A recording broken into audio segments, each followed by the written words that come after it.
Halo, selamat siang. Assalamualaikum warahmatullahi wabarakatuh. Teman-teman sekalian, hari ini saya berdiri di belakang ini, jalan rusak. Yang artinya apa? Hari ini saya sebagai pemuda rakyat Bontonompo,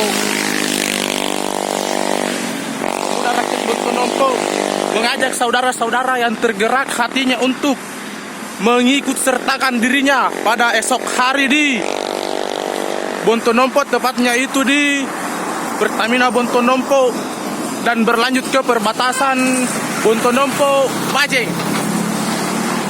Kenapa kita adakan hal semacam ini? Karena hari ini jalan raya kita tidak layak untuk dipakai lagi, atau mari kita menyuarakan suara kita untuk tidak mendukung aksi tambal-tambal jalan raya yang dilakukan oleh pemerintah setempat.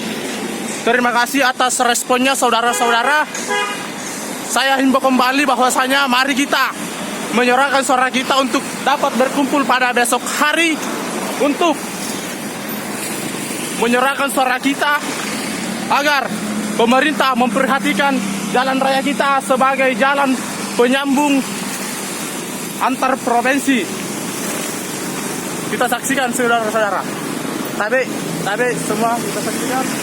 Dan ini sangat meresahkan dan mengganggu ketertiban dan kelancaran pengguna jalan lainnya.